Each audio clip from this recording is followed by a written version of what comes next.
How can this movie's title be so sinister, yet at the same time something you'd hear in a waiting room? Welcome back to Watching the Wall, where I watch DVDs that I own and have not seen. And today, this one's long overdue. This is another bargain bin DVD that I saw something online that piqued my interest, so I picked it up, and then it sat on the shelf for apparently 10 years. Well, this movie came out in 2011 at a film festival. It was picked up for distribution later by Lionsgate, and the DVD didn't actually come out until 3 years after it debuted. Which means, yes, this movie, brand new to me, and that I feel like was a recent purchase, is 15 years old. This slide just keeps getting faster, folks, I swear. The director of this little horror movie that could is Adam Wingard. He wanted to make a horror movie that was actually scary. And according to an interview with him, the only type that were even close to terrifying at that time were home invasion movies. Everything else just seemed cliche. So alongside Simon Barrett, the screenwriter, they decided to write a horror movie that was going to stand head and shoulders above the rest. Getting together a crew and a $1 million budget, they also had a little bit of star power here. Barbara Crampton made her acting return from retirement for this film. For those of you not familiar, because I'm only anecdotally familiar with her work, Reanimator and From Beyond. Two cult classics, and this makes a hat trick. It went on to make over $20 million at the box office, making this a certifiable hit. And yet I find that there's some people who still just vaguely know of it. Like, oh yeah, that one horror movie about the home invasion, I guess. I don't know, I never watched it. First off, I couldn't think of a more stock cover. The scratched your necks and the terrifying silhouetted, ooh, this has got to be the bad guy face mask, Yeah, this doesn't scream anything special. I don't think it's supposed to. Because the less you assume it's going to be different going in, the better the experience. Let's see if the back piques our interest. Aubrey and Paul Davison decide to celebrate their wedding anniversary by inviting their 4 children and their significant others to a family reunion at their remote and slightly rundown weekend estate. But the family reunion goes awry when their home comes under siege by a mask-wearing team of crossbow-bearing assailants. The family has no idea who's attacking them, why they're under attack, or if the attackers are inside or outside the cavernous, creaking house. All they know for certain is that nobody is safe. Aside from the surname and number of children, the back of this DVD could be used to describe so many different home invasion movies. How can something that sounds so run-of-the-mill have such an impact and a cult following? Well, let's dive in and see.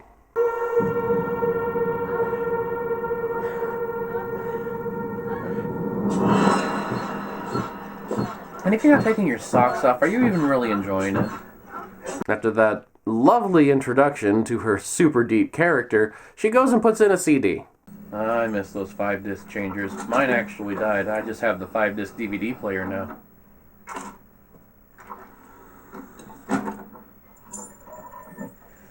Now see there, it says all discs repeat. It's clear that's the only disc in there, but it's still repeating the whole disc. This is the only track of that CD we hear played in this house, so somehow it went to track loop, or that CD is just that one track. Either way, kinda weird.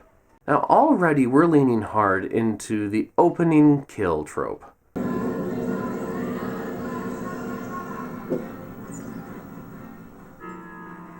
Wait, what movie am I in again? They know their genre, and they are hitting every note. It sets the tone right away that this is just going to be a straight-up horror movie. And it's going to be engaging despite the fact that you're finding out nothing about these characters who are dying on screen right in front of you. That's kind of tricky to pull off, but the cinematography is really going to pull its weight.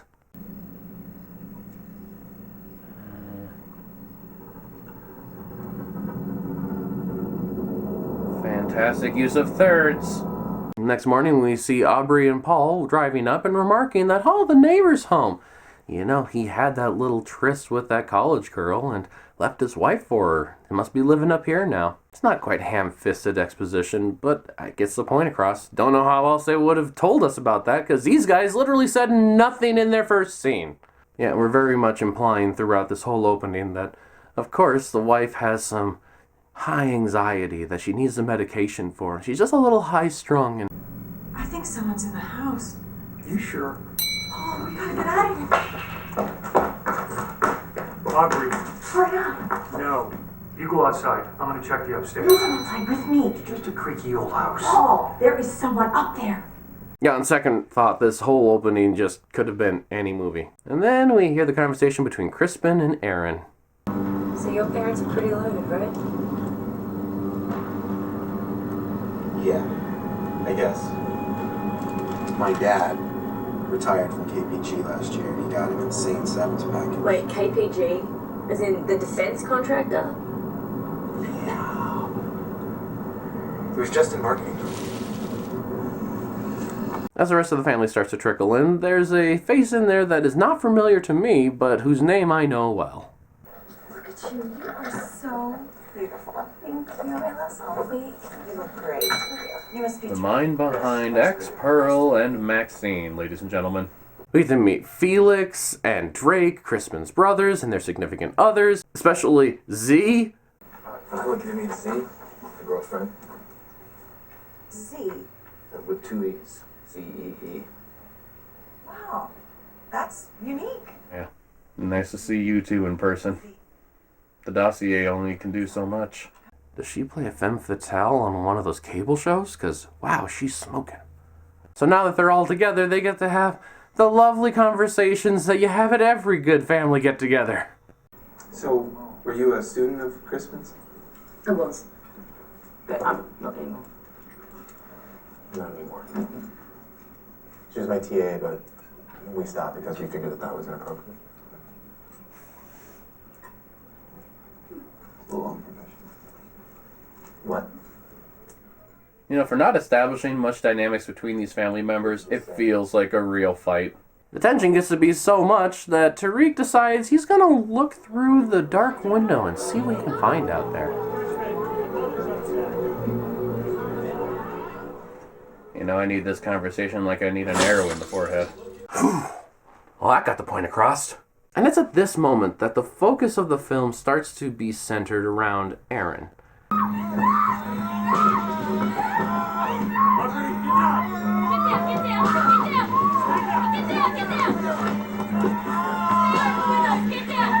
This already feels weird.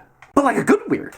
This is like, I would want this person in the room if this stuff started happening to me. And then the family comes up with a brilliant scheme. We need to do something. Somebody should make a run for the cars. No, Try to go get no, help. we can't go out there. Come on, it's the only way. It's the only way we're out of this. We can do this, Daddy. Get down. Pull the doors open at the last second. They're not going to be expecting her to be coming out full speed. I was always told, because I drove a motorcycle, that I'd have to be on the lookout for driving down, gravel roads or stuff that looks like private roads, because sometimes people would just put a crosswire high enough so it wouldn't hit a car, but for a motorcyclist, it'd catch him right in the throat. I think of that every time I look at this scene. This is all too much for the mother to handle, so they put her up to bed without checking the room. The creeping out from under the bed is so good.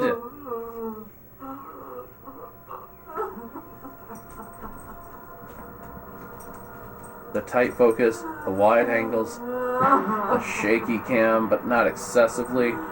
Oh, you are in this moment with her, and it is just truly diabolical.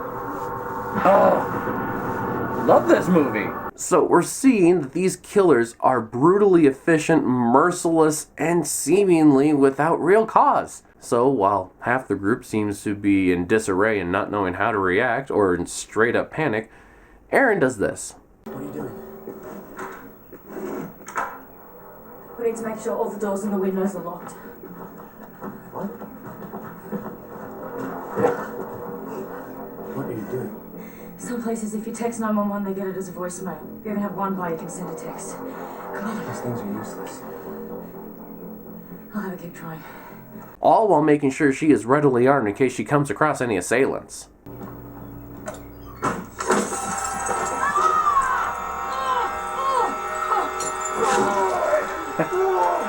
He's literally howling in pain there.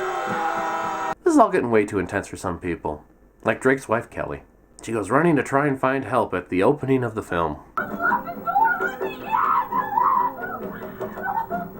You ever been so annoyed with a horror movie character acting like a cliche you wanted to punch him in the face?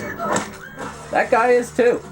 I don't think she was going to find the help she needs here. The absurdist in me loves the direction that this film starts to go.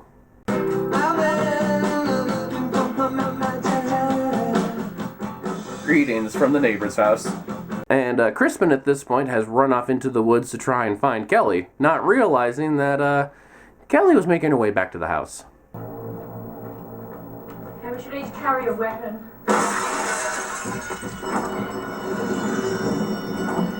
Yeah, she was dragged along by this guy who is now stalking down Erin after she drops all of her weapons on the floor. Well, you know, it was good while it lasted, but...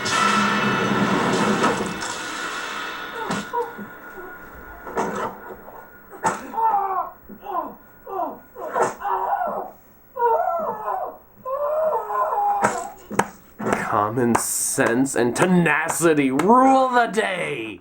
And sure enough, the Home Alone tactics she employs start to pay dividends.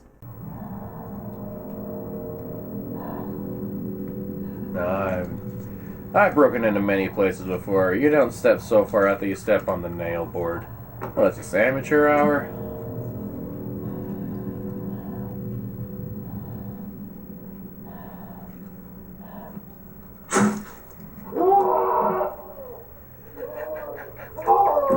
Those wet bandits wouldn't have lasted 5 minutes with Erin in that house. The main antagonists in this film are so incompetent, and yet they seem to be getting their way. It's so nice to see how absurd this looks. It's just no such thing as a criminal mastermind. There's just people who get their way through brute force bullying or luck. Fun fact, all the scenes that you see sharing between Erin and Z, they were roommates and best friends in real life. They were so happy they got to work on a project together and that their friendship in this moment was just immortalized for everyone to share. I think that's kind of cool. Learned that from the 10-minute documentary that was attached to the DVD. That's all that needed to be. See? Was that so hard? I'm looking at you, Unsane. Was that so hard? That was a little over 10 minutes. I got such great insight in such a short amount of time. It was a little over twice the length of what you put in, Unsane.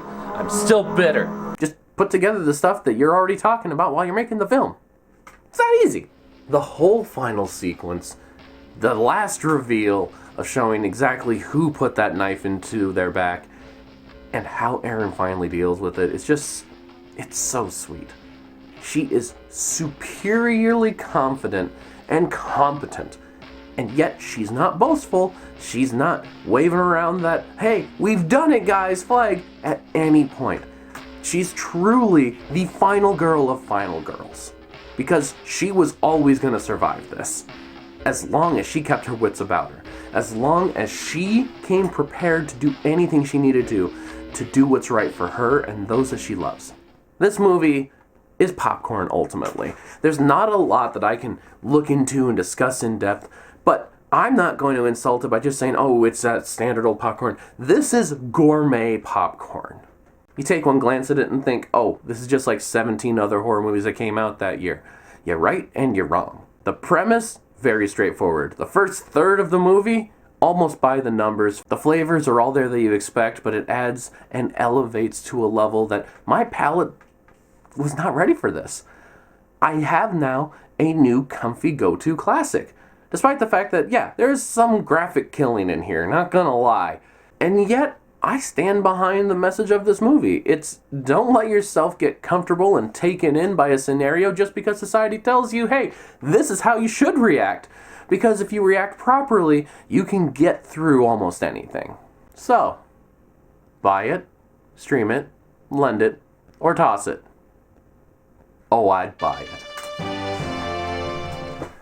That was a fantastic impulse purchase of a bargain bin thing. Why don't we bring those back? Just $5 bins in the middle of the aisle. I could dig through that for hours. Find more gems like that. Thank you once again for watching The Wall with me. I've been having a blast this April. I hope you have too. If you have comments, questions, concerns, or requests, you can email me at theothersocio@gmail.com. So until next time, when you find yourself in a hostile situation and unsure of what to do,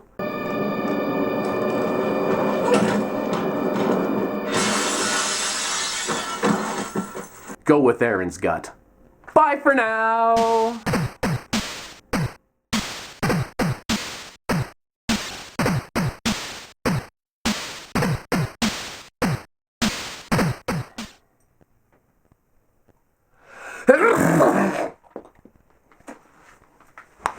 Gross. Oh. The worst feeling in the world is sneezing out a cough drop. Oh.